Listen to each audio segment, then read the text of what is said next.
You wanted the best. You've got the best podcast, the hottest podcast in the world.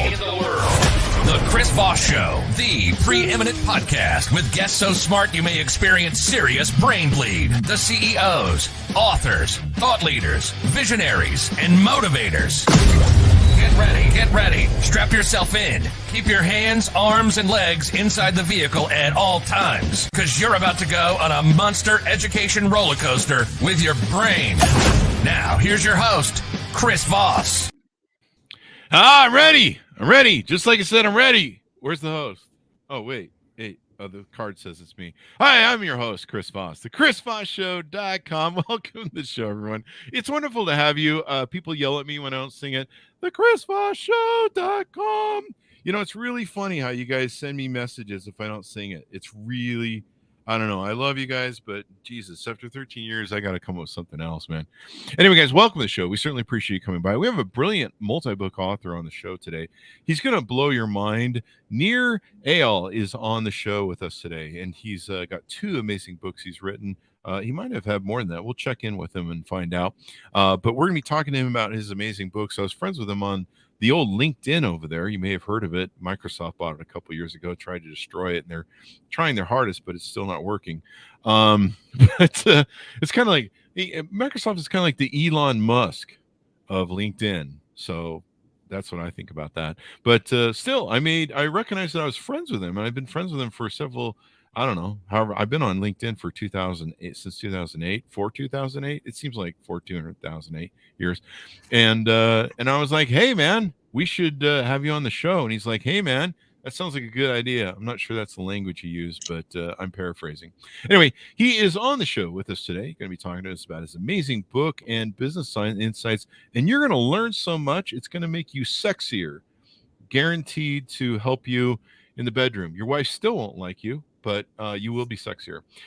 Nir Eyal is the best-selling author of Hooked, How to Build Habit-Forming Products, and Indistractable, How to Control Your Attention and Choose Life. At least that's what I read when I was between my Instagram messages.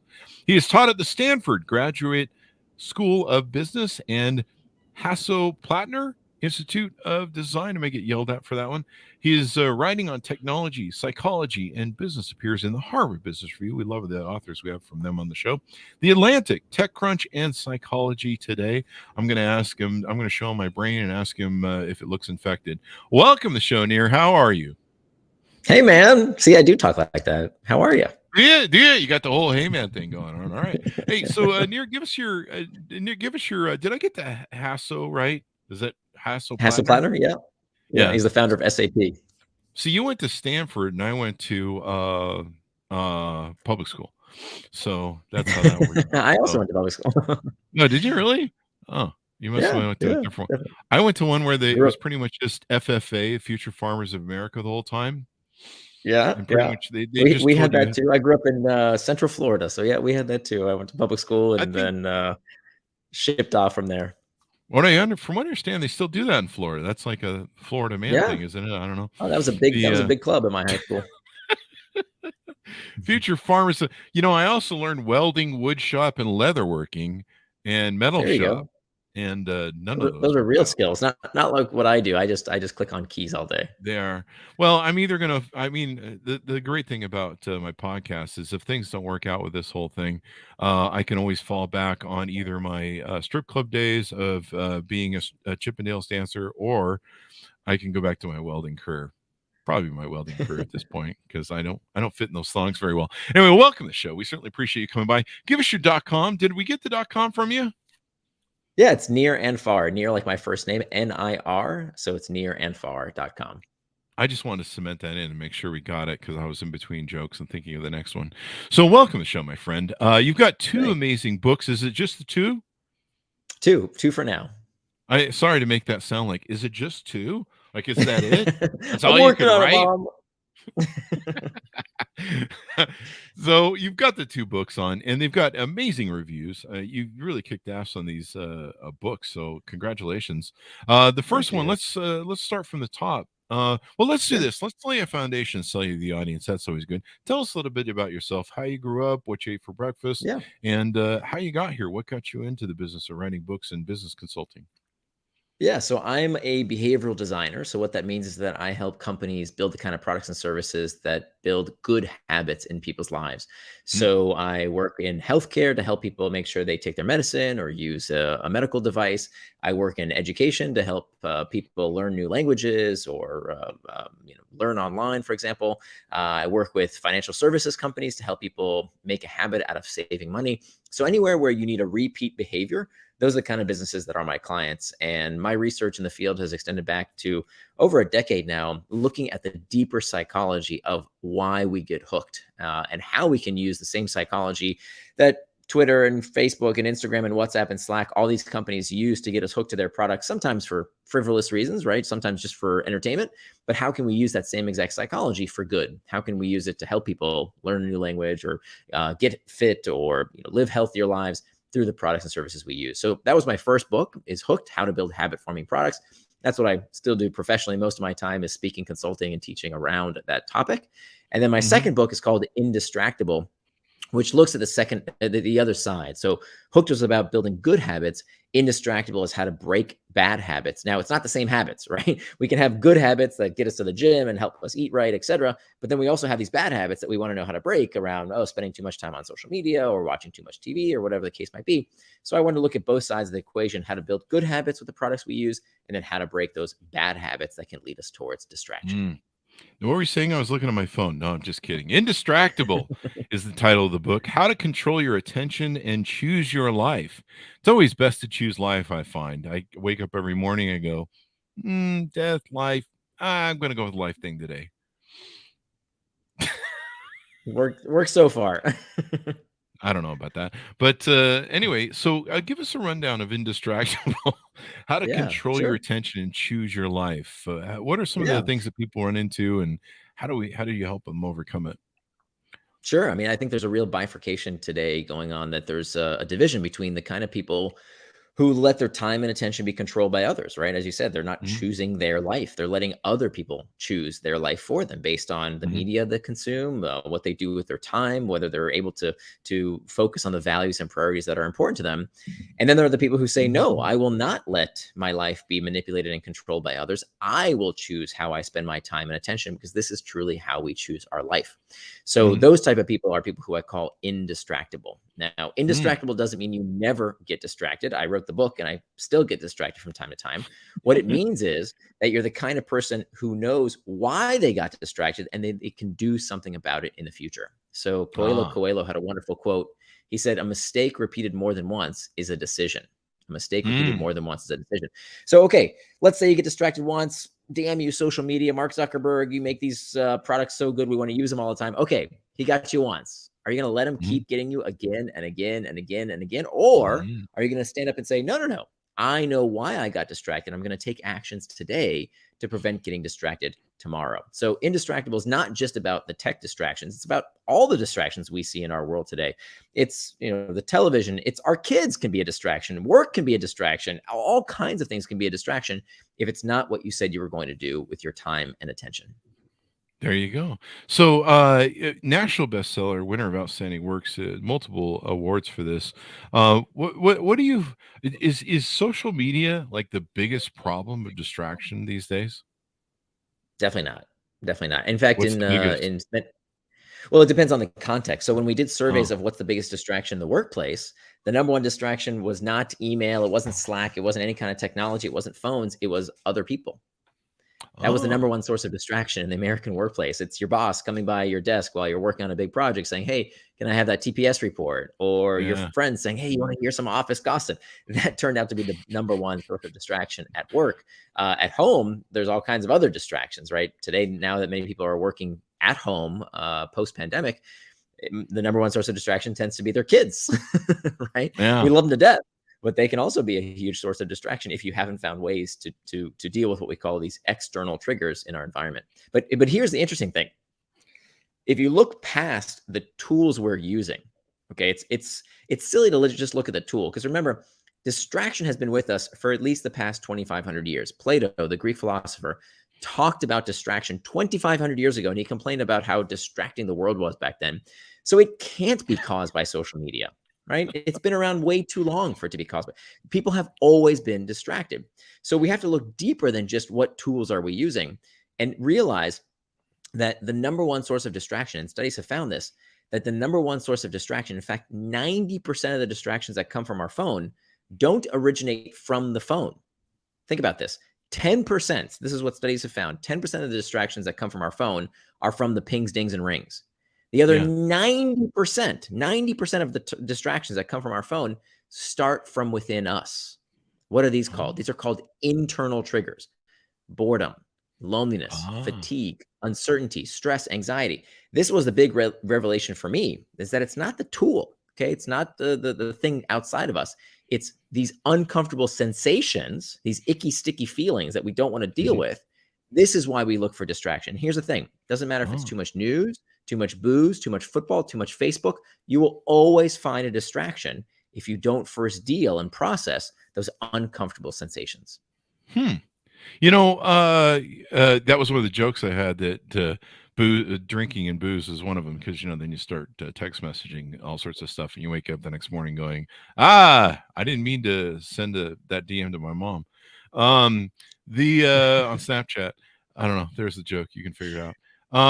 You know, what about one of the big problems I see with addiction and social media addiction? Because you know, you and me, well, I don't know about you. You're much younger than me, I think.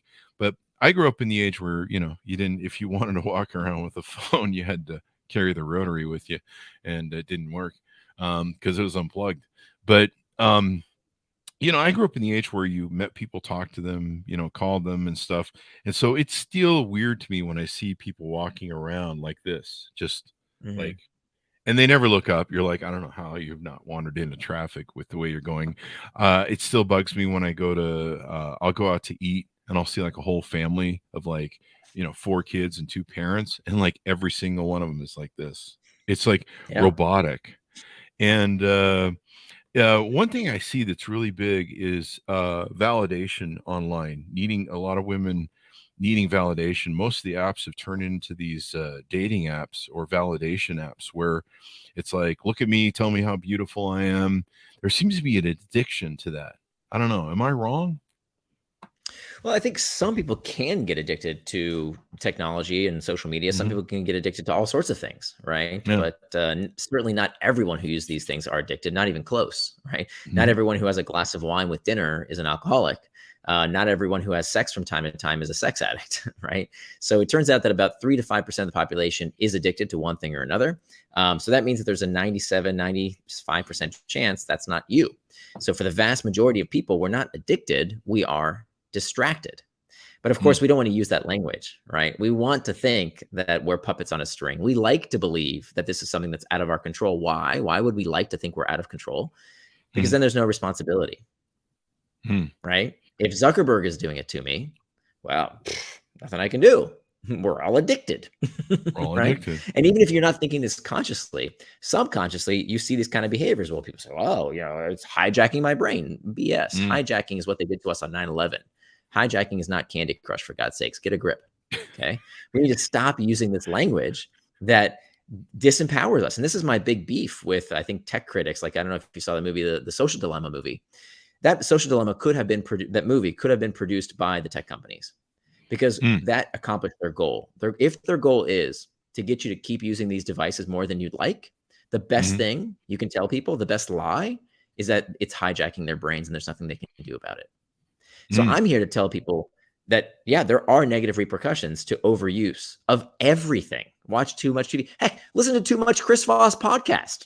Right? Yeah, do that. That's a good addiction. It's a healthy addiction. That's a good addiction, right? That's fine. Do that.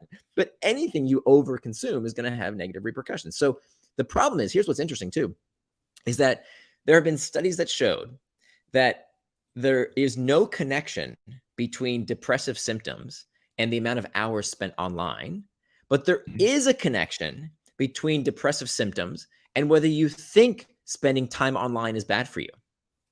Think about that for a minute. The perception, the moralizing, the guilt that, oh my God, I'm spending too much time online, that's bad for you, can actually be worse for you than the time online. Okay. There's nothing wrong with spending time on social media. There's nothing wrong with watching Netflix. There's nothing wrong with any of these things. We need to stop moralizing and medicalizing these behaviors. Rather, we need to say, look, anything in excess has negative repercussions. How can I get the best out of these tools without letting them get the best of me? And that's what becoming indistractable is all about. It's about empowering yourself, not to be some professor that says, oh, stop using social media, stop using email. Thanks, stupid. My job relies on those things, right? I can't just stop using email, right? I'll get fired. Yeah. So instead of saying, let's cut it out of our lives, we have to figure out how do we use it in a way that serves us as opposed to us serving the tech companies. And these tech companies, they really play on our emotions, as you said. The emotions, they for a long time, I think they're trying to dial it back, but for a long time they played on your emotional stuff. So they would, hit you with some news or some posts that somebody made that was really emotional and would enrage you maybe or trigger you, and they would make sure that those posts were shared actively, and it was real gamification of your emotions. Yeah, all media does that. Mm-hmm. All media. I guess that's true. Right? With link bait when you and watch everything Fox else. News or CNN or the New York Times or whatever or a podcast, it has to play on your emotions. Look, I went to journalism school as an undergrad, and the first rule of journalism is if it bleeds, it leads. That's true. That's what journalism is all about. Yeah. If it bleeds, it leads. Yeah. It doesn't matter if the news they're giving you has any impact whatsoever on your life. They don't care. Mm-hmm. Fox News will never tell you you've had enough. Please go have a life. Okay. They will tell you stories of people suffering 5,000 miles away so that you can take your mind off of your problems at home. That's what they do. Okay. All media, not just social media, all media, folks. Does anybody not know that the media business sells your eyeballs? That's what they do. They sell it to advertisers. Wake up. That's always been their business model. Now, that doesn't mean it's a bad thing. It's fine. I'm very happy to have access to the news, which most of it, by the way, I can get for free. It's a miraculous age we live in that I can get access to that stuff. So just because they're playing on our emotions doesn't mean it's a bad thing. That's their job. We want them to tell us stories. That's why we tune in. The question is, what are we going to do about it? We need to stop blaming and shaming and start claiming responsibility for how we use these products. That's true. Is half the battle recognizing that? Absolutely. Absolutely. I mean, I think it's the whole battle is that, here's what happens when people think that there's nothing they can do about a problem, when it's being done to them, which is a beautiful narrative. We like them. There's always scapegoats. If you look at throughout history, right, it's in the Bible, scapegoating is what we do. Right? We never like to assume responsibility for our own problems unless we're absolutely forced to. It's always easier to say, oh, it's that country over there doing it to me. It's those people over there. It's that guy doing it to me. There's always the other that causes our problems, because people don't like to think, wait a minute, what can I do? Right? That's a very uncomfortable question, because now I have to change my life and do something different. And it's much easier to incite people and to make money on selling fear. Much easier than when you sell positivity and personal responsibility. Well, now it sounds like you're selling something, as opposed to if you're selling fear, you're trying to protect people. But the truth of the matter is that most of our problems can be solved by us. We need to claim responsibility for the things we do and don't do in our life. What, you want me to be self-accountable? What kind of thing sucks. is this? I'm going to go watch TV. Yeah, write that down, Gen Zers.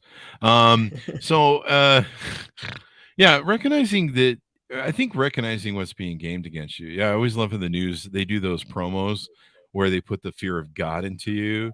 Like, did you know that hangnails can cause cancer? And if you don't watch at 11, you'll die by 12. And you're like, I better watch at 11 because I got a hangnail. And clearly, they make it sound like you will die tomorrow if you don't watch this show. In fact, I think I just came up with a title for the podcast. Listen to this podcast, or Nir will kill your grandmother. No, I'm just kidding. I'm not gonna do that. Nir tells us why your grandmother is dumb. Anyway, I'm just kidding. He didn't do that. Trust me, folks. You don't have to skip around the podcast to try and figure out where he said that. I made that up. Right now, somebody's going, let's skip to 6 and see where that was. Anyway, I just got a C&D from Nir's attorney. Anyway, so this is pretty insightful. I love this. I love this because it's amazing to me how many people don't recognize the play. They don't recognize the play of politicians who do the straw man and go, that guy is. It's always that person over there who's trying to rip you off. Not me. I'd never pick your pocket. Pick your pocket. And the same thing with media. And I'm always like just sitting around going, this has been going on since the beginning of time, politics and media and control of ideas. It's like, why haven't we evolved as a species enough where we go, hey, I see what you're up to there. For me, I grew up in religion, in a cult. And so for me, I was being force fed a lot of crap at an early age. And I was like, wait, I don't know about this. And for some reason, I had this brain that would just be like, so I need to know why. And I was one of those stupid ones. And they're like, just shut up and have some faith. And I'd be like, I got to have a little bit more to build on here. And so I was, one of those heathens or whatever, Satan's child. But so I've always kind of taken that approach in life where I look at them from a very analytical thing. And when I look at stuff, whether it's news or, gamification, when I play video games or, politicians or anything that comes at me, people in my life, I always like look at them and go, what's your angle? What's your motivation? I'm like some guy from Brooklyn or something. I don't know. I'm just, what's this guy's angle? What are you coming at me and why are you coming at me for it? And what are you trying to achieve? And why should I give a shit, I suppose? But, there are things that I agree to that I go, okay, well, I'll buy your thing. Gamification is a big one, of course, with video games. But, you bring up a good point. How do we deal with those emotions? Like, do we need to sit down and go, why am I insecure about something or feeling insecure? And so I'm using, I'm doing something to watch some TV or Netflix or doing some sort of behavior to do that. Well, it starts from defining what is distraction. So let's start there. So the best way to understand what distraction is to understand what distraction is not. So most people, if you say, what's the opposite of distraction? They'll tell you the opposite of distraction is focus. Not true.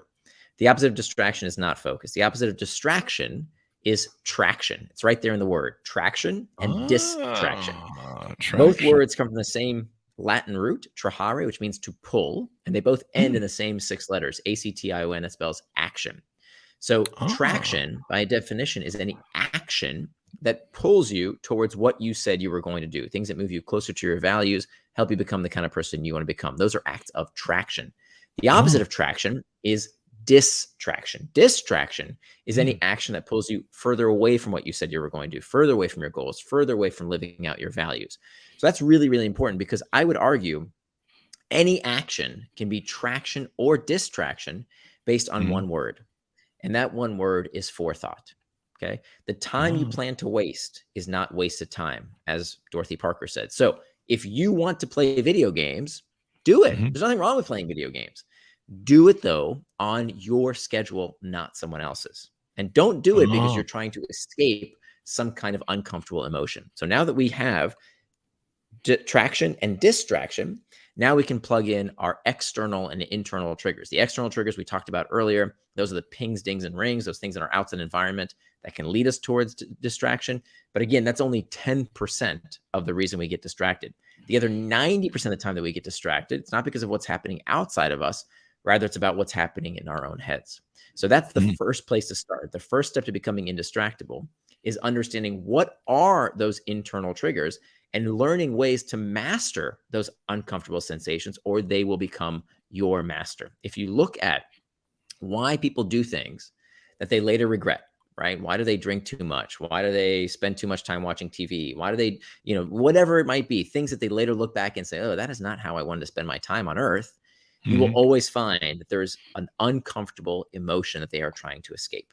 And so that is step number one, is how do you cope with that discomfort? You don't need to go see a psychiatrist, nothing wrong with it. But if it's something you can do by yourself, I give over a dozen different techniques that you can use to start mastering those internal triggers so they don't become your masters. And we can talk about some of those techniques as well.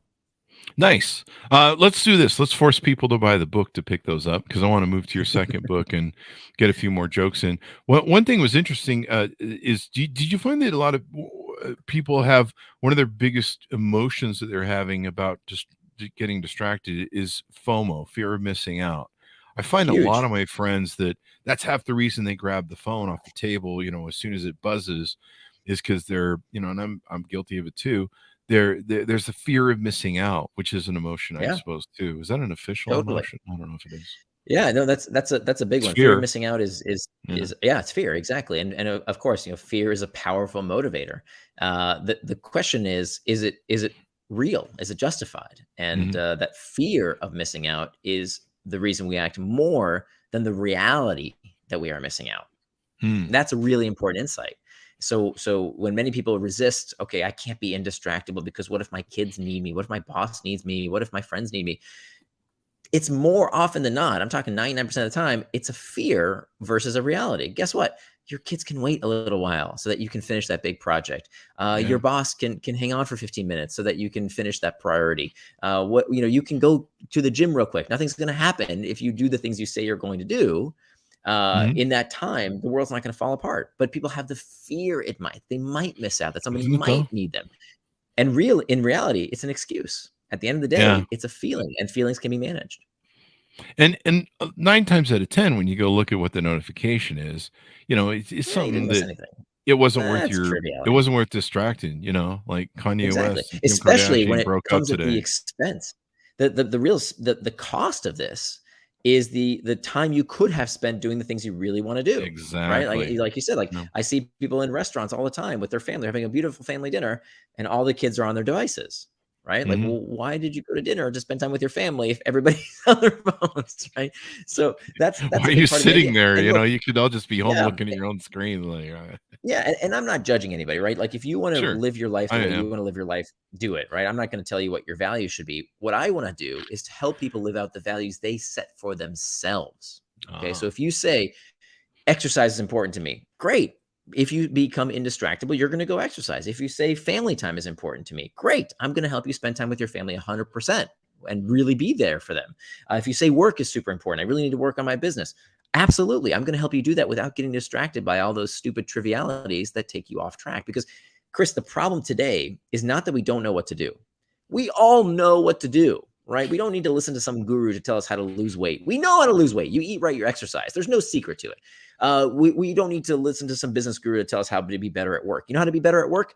Do the freaking work, especially the hard stuff that other people don't want to do. That's how you get relationship advice. You want to know how to have a better relationship? Be fully present with people.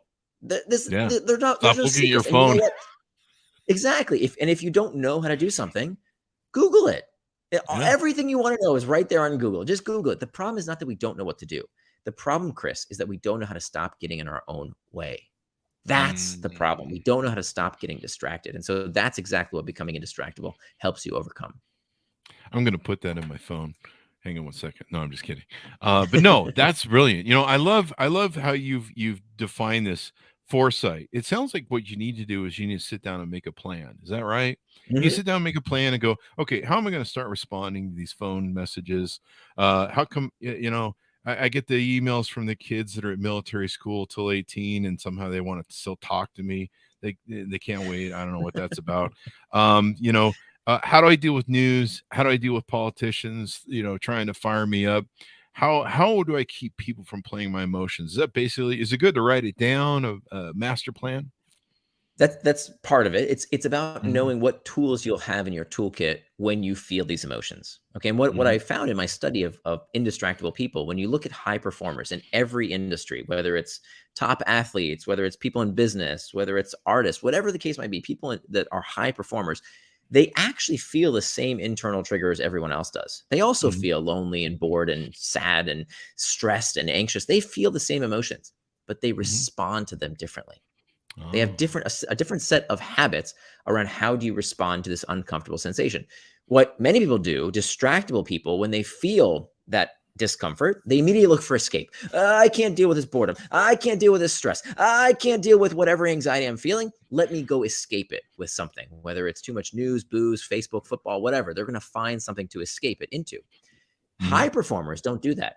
High performers leverage that discomfort. They use the insecurity, the stress, the anxiety as rocket fuel to propel them towards traction, right? This is why you hear so many people who have really tough upbringings, and they're incredibly motivated, they're incredibly productive because they have something to prove, right? They use that discomfort like rocket fuel towards traction rather than trying to escape it with distraction.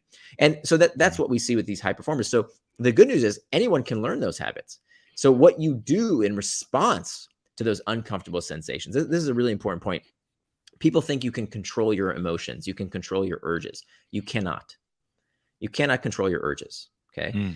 What you can control is how you will respond to those urges. So it's like the urge to sneeze. If you feel the urge to sneeze, it's too late. You've already felt the urge to sneeze. You don't control the urge to sneeze. Just like if you control the urge to eat that piece of chocolate cake if you're on a diet, or scroll your cell phone, or whatever the case might be, if you feel the urge, that is not in your control. Don't try and claim don't try and get control over it. What you can do is that you can claim responsibility for how you will respond to that sensation. So when you feel the urge to sneeze, are you going to sneeze all over everyone and get them sick? No, you take out a tissue and you cover your face. That's the responsible thing to do. So yeah, but it's better if you share, though. I'm just kidding. Exactly. They won't be very happy with that, but you can feel free to share. In that case, sharing is not caring. But whether it's your phone or a cigarette or a piece of chocolate cake, the idea is how you will respond to that sensation. So what I do is to teach you different techniques that you can use starting day one about how to respond to that discomfort in a healthier way. There you go. So here's the thing. If I can make, one more quick point. Please. We know, in fact, that all human motivation, we used to think that human motivation was about pain and pleasure, right? The carrot and the stick. We now know that's not true. That neurologically speaking, everything we do is not about rewards and punishments, carrots and sticks. That is not true neurologically. In fact, when you look inside the brain through fMRI studies, we know that the human brain is motivated by one thing and one thing only. And that one thing is the desire to escape discomfort. That's it. The desire to escape discomfort. Even, get this, even the pursuit of pleasurable sensations, right? Even wanting to feel good, craving, lusting, desire, all these things are psychologically destabilizing. We know, that there's that song Love Hurts. And it's true that's exactly right. Craving something, desiring something is the propensity to want to feel good is itself uncomfortable. So what does that mean? That means, therefore, if all human behavior is spurred by a desire to escape discomfort, that means that time management is pain management. Money management is pain management. Weight management is pain management, because all human behavior is spurred by a desire to escape discomfort. So once you realize that fact, it's incredibly empowering because it's just feelings. And once we can control those sensations, we can master our well-being. That explains my first 6 divorces. It might actually. To get away from pain. Yeah, there you go. Just a joke, people. There's only been 7. So Hooked, How to Build Habit-Forming Products. You guys can order up wherever that book's out. I'm sorry. I just read the one I'm leading into. So we're going to talk about Hooked now. How to Build Habit-Forming Products. The prior thing I was trying to plug there was Indistractable. How to Control Your Attention and Choose Your Life. So let's talk about Hooked and your prior book, and tell us about this one and what motivated you to write it. Yeah. So my first book was about how do you use technology products primarily to change behavior for good, for healthy habits. So what I did was look at how do you break down the psychology of TikTok and Instagram and Slack and Snapchat and all these products that are so good at keeping us hooked. I wanted to figure out their secrets. And I wanted to steal those secrets so that the rest of us, so entrepreneurs, can use them for good to help people exercise more, save money, connect with loved ones, be more productive at work. And that's exactly what's happened. So Hooked is a how-to guide. Indistractable is for everyone, right? Anyone who finds themselves distracted. That's, everyone feels that these days. So that's you wrote a book on how to get companies to make products to distract you, and then you wrote a book for people to not get distracted. I see you're playing both sides here, aren't you?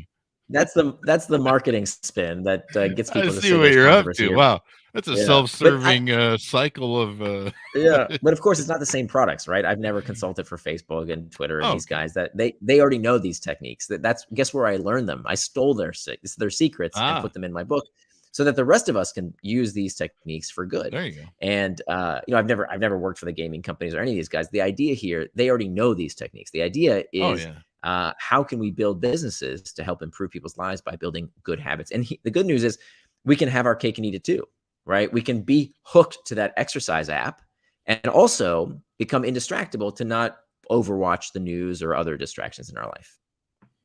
There you go. There you go. Yeah, it's really important that we identify this stuff. It's really crazy how pretty much so we're so manipulated, and so many people buy into it. They're just like, yeah, the news said this, and there's a lot of people that whatever the news is, or what's worse is the people who see a meme on Facebook and that's what they determine their political slant is, or the political narrative of the day is. And, it's from Russia or something, and people are Yeah. buying into Well, it, and they don't look at it and go, what's the play here? What's the yeah, angle? the good news is that we adapt, right? That human beings are, I think there's kind of this perception that we're all like idiots, that, not me, of course, right? I'm not the No, idiot. Everybody everyone, else is the it's idiot. everyone but you and And of me. course that's not true, right? We've seen the enemy and it's us, right? We're the Yeah. idiots, but we're true. also amazing. We need to give Mhm. ourselves more credit too, that we can change. And we're seeing this already, right? We're seeing that people get smart over time. This is what people do when there's a technology that has a massive impact on society. We do two things: we adapt and we adopt, Mhm. right? Every new technology has negative consequences, right? So as Paul Virilio said, when you invent the ship, you invent the shipwreck. Okay. Oh. But when was the last time you heard about a shipwreck? Almost never. You almost never hear about shipwreck. Did we stop sailing ships? Did we say ships are evil? They hijack your brain? No. You know what we did? We made ships better. We improved the technology around Oh. how we how we build and sail ships so that they crash less. And guess what? That's what we're doing with technology right now. So, Mhm. Facebook was a dumpster fire a few years ago. So that built an opportunity for TikTok to now come in, which is I think a much more moderated, healthier environment. It's not perfect. There's lots of problems. I don't know. Not sure Particularly if that's healthier is owned the by the right word. Chinese.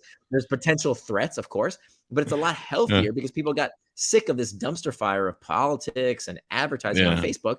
I don't know anybody under 40 who's still on Facebook. They're all on Instagram or on TikTok. TikTok, And I yeah. know Facebook owns Instagram. Yep, I got that.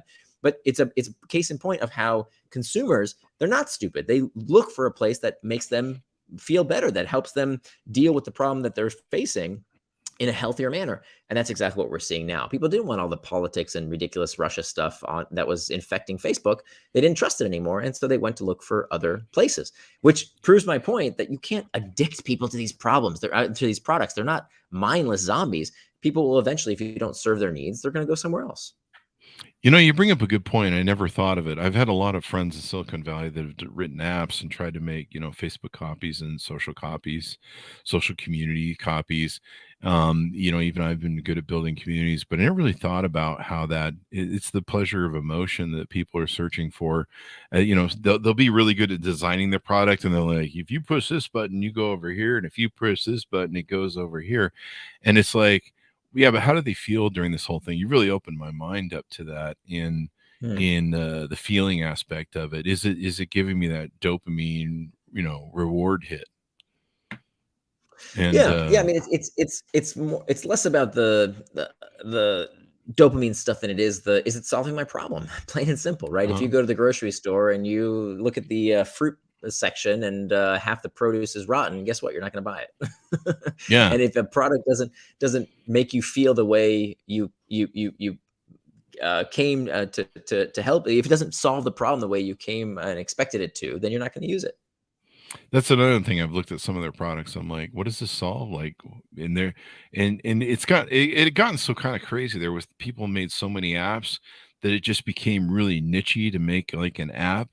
And you're like, hey, I've got a new app, and you're like, what is it? And it's like, I've got a Uber for mosquitoes, and you're like, I'm not sure that's going to work out because they're too small to carry wallets. And they can't get credit cards because everyone knows the mosquitoes have bad credit. They're horrible at paying their bills. Those bastards, and giving you what is that disease they carry? Anyway, yeah. So this is really important. Is Hooked a good book for? I mean, I guess both parties to see how people manipulate and companies can manipulate you, but also if you're a product builder to see how to build good habit forming products. Yeah, so Hooked is written for people who are making products that they want to turn into a habit. And of course, that's very important for many businesses. Not all businesses. Many businesses can be profitable with a one-time transaction. But if you Mhm. want your customers to return, if you want to build those healthy habits in your customer's life, then Hooked is written for you. Whereas Indistractable is for anyone who's struggling with distraction at work, at home. If you're not fulfilling your full potential, if you know you can do better, but for some reason you keep getting in your own way, then that's written for you. You need to do a third book, and it's between being hooked and indistractable. What to do in the meantime when you're bored, and that way you will complete the whole circumference of the infinite loop you've created. But no, I love the idea. People need to realize this. Like even when I play video games, I'll start like a new video game like Call of Duty or something, and I can see the matrix and I go, okay, gamification. Okay, you're programming me to learn how to play the game properly and enjoy it, and you're giving me these little rewards up front, and then eventually those rewards start spacing out and become less, and I'm chasing them more, and Mhm. I can see the whole game of it, and I buy into it, and it's cool. But a lot of people don't see that. They're just like, my friends will be like, well, I don't understand what is this crap going on. And I'm like, this is the gamification part. You're being trained, trust me. It'll Sure. work. And Okay. you know what?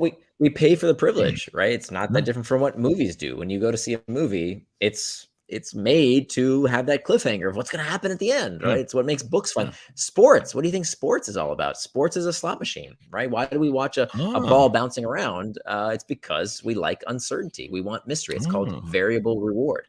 And so these type of products are not necessarily bad. It's about how we use them. We Mm, we pay for the privilege to go to watch a sports match. We pay for video games. We pay for movies because they're fun. They're engaging. They're entertaining. There's nothing wrong with it as long as we don't do them as a distraction. As long as we plan mm, for, here is when I'm going to play video games. Here's when I'm going to check social media. Here's when I'm going to watch sports on TV, as opposed to using these tools as an analgesic, right? Using it mhm. as a way to relieve pain in my life and not have to deal with what's really happening in reality. There you go. I know a lot of friends that use gaming to tune out. I use it sometimes to tune out. I've been known to just go, I'm just going to game all day long. I just really don't care right now about anything. And just kind of, that's my little vacation day. Like on a Saturday, I'll just be like, fuck it.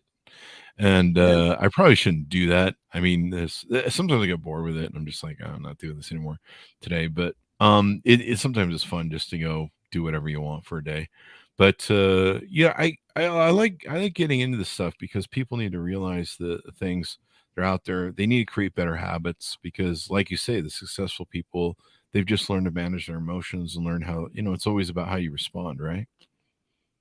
That's right. Yeah, and There you it's go. it's a learnable skill just like any other. And again, there's nothing wrong with playing video games all day on a Saturday if that's what you want to do, right? In Yeah, advance, not in the you're day. making Don't that wake up Saturday choice. morning and say, "Oh, I'm going to game all day because I feel like crap." Plan that time, right? If you plan it on Friday and say, "Hey, you know what? I've got no obligations. I'm a grown adult. I can do whatever I want with my time." Enjoy it, right? It's your life. The problem is when you say, "Oh, my life sucks. I don't want to deal with my problems." Okay, I'm going to go escape in my cocoon. Yeah, and then your life will suck more because you're not And it's going to suck doing more. things you're supposed Exactly. to do. And that's this vicious cycle that can lead us towards from distraction sometimes towards addiction. Now addiction has, other roots. It's not just the video game that causes people to get addicted, right? Typically addiction has, some other comorbidity almost 100% of the time. Nobody steps on a heroin needle and becomes addicted to heroin. It's not how it works. There's always some Mhm. kind of past trauma. There's some inability to deal with the pain in their life, and they're using the drugs, the booze, the video games, the porn as an escape from reality. But that's, that many of us, even if we're not addicted, can use this as a distraction. So that's what we need to be very Mm. careful of. I use coffee to distract myself from reality. Um, Yeah, that's a lot of coffee. enough caffeine and you're fine. Yeah, Just anyway, this has been wonderfully insightful, Near, to have you on the my show. pleasure. Anything more you want to touch on or tease out before we go? No, I appreciate it. Yeah, my website is nirandfar.com if you want to check out my writing. And the book, again, is Indistractable: How to Control Your Attention and Choose Your Life. And that's available at wherever books are sold. But if you go to my website, indistractable.com, there's actually an 80-page workbook that we couldn't fit into the final edition of the book. So it's a completely complimentary workbook to get you started. Again, that's indistractable.com. It's spelled IN, the word distract, ABLE, indistractable.com. There you go, guys. I highly recommend it. He's got 1 million reviews on the Amazon. You definitely want to understand how to control your life better and manage your life better, because otherwise you just end up a zombie. A lot of people go through life and they just wake up one day, at 40 and go, what the hell have I been doing? It's like, what do they call that? A midlife crisis. So, you want to understand what's going on. You want to be able to watch media and everything that's coming at you and go, what's the angle? Why are they trying to do this? And you just don't want to be someone who's just some zombie that they're just running around with meat going, which is, I don't know. I don't have a joke for that. So Nir, thank you very much for coming on the show. We really appreciate it. My pleasure. Thanks so much for having me. There you go. And we got your .coms. Guys, be sure to check it out. Order up the books wherever fine books are sold. Stay away those alleyways, because I got a tetanus shot that I needed to have after going on one last weekend. The books are called Hooked: How to Build Habit-Forming Products. You can order it wherever fine books are sold, or go to, can you tell I always say that at the end of the show? Indistractable: How to Control Your Attention and Choose Your Life. You always want to choose life, people. That's always a good thing. Wake up every day and choose that life thing. I hear it's fun. You should try that. Anyway, I think we lost Nir. Thanks for tuning in. Be good to each other. Stay safe. And we'll see you guys next time.